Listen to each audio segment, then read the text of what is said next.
Hey there, I'm Reed. I'm not exactly at Orchestra Farm, but pretty close to there on the same basic property. And I mentioned that I wouldn't be having any more videos this year from here, but because I'm recuperating from a mild surgery, basically just not supposed to pick anything up that's 25 pounds or more, and I'm walking a little funny. Can you guess what kind of surgery it was? I'm here on a little walkabout, and it's interesting to have a place that I work, and it's a place that I actually like to be. Obviously, like, this lake is gorgeous and beautiful, and I'm not a polar bear, so I'm not swimming in here in the winter, but in the summer it's glorious to jump in the water, and about 6 feet down it's nice and cool still. On the top it's almost like a bath water in the summer. Right now it's, I'm sure, really cold.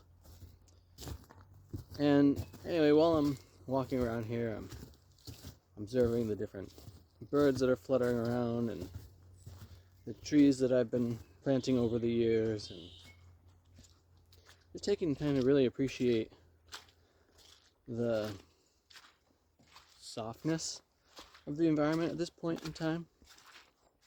And as I was planning to come here today, my wife was like, "Hey, I'll go on a walk with you." And then she's like, "And we'll bring the youngest kids," who at 2 and 4 kind of have their own agendas, at least in mind, and aren't always in the mood to go on a walk.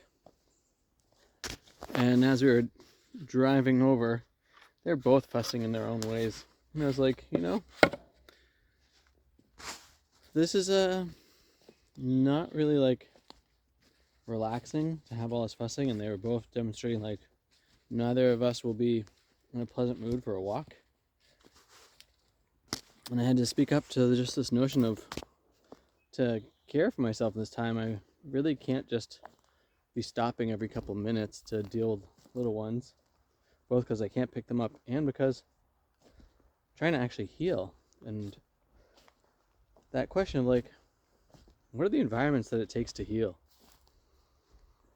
And being able to speak up to what my own needs are, or what our own needs are, when we are in a healing space and are trying to take that time and place to come back into our full vitality. And recognizing, like, it can be really difficult to express that, because most of the time I want to actually spend time with my wife, and equally, or in a different context, want to spend time with my kids. And the notion of, my wife actually asked me before I went in for the surgery, do you think you should just go to someone else's house while you're recuperating? And part of the reality of why I say no to that is because if you've been watching the channel, I enjoy painting and creating music and writing, and I want to be able to do those things while I'm recuperating. And to do that, it'd be too much gear to lug over, especially while I'm not in a space to actually move all of it.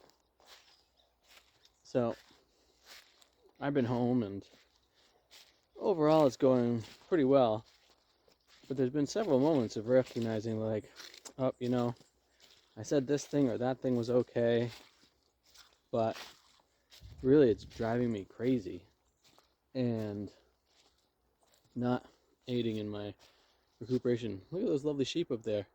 So they just got sheared either on Thursday or Friday, and when I saw the first one come up to the fence line earlier, I was so surprised because I had forgotten that. And I was like, are there new sheep here? It's amazing what a haircut can do, huh? Or a wool cut. Anyway. And so today for this walk, having that recognition of, like, what I need is actually, this is a cool mushroom, a layer of peace around me so that I can really focus on what my body's doing and really take in the natural environment.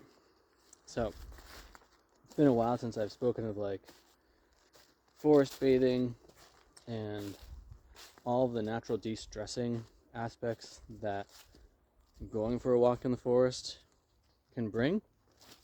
This video is going to end soon because I want to get back into that without chatting with y'all. But that notion of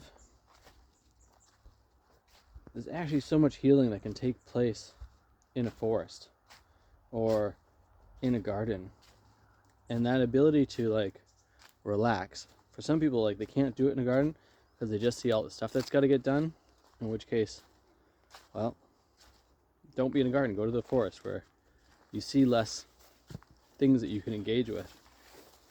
While at the same time, for myself personally, I mean, whether it's here or just in a forest that I'm not actually acquainted with, I frequently see a lot of different things that I could engage with, and it makes me feel like I'm more part of that forest, and that remembrance of like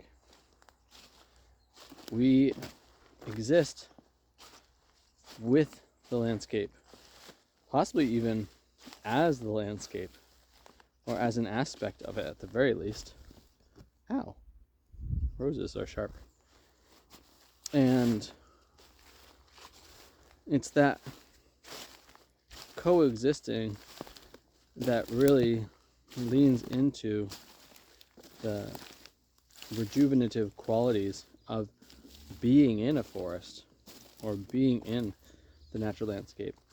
I'd be curious to know from people who live in a desert if those same rejuvenative qualities are in occurrence, because I know a lot of it in the forest comes from the trees that were around, or the other plant realities. And they're a little different in the desert or on the ocean. So anyway, that's what I'm kind of thinking about today as I'm on this walkabout, and I thought I'll share that for a moment with y'all and encourage you to ask for what you need in your life and to claim the space that's gonna help you progress through that, and encourage you to go and take a walk in the forest. So with that, thanks for watching, thanks for subscribing to the channel, and I hope that you're all having too much fun.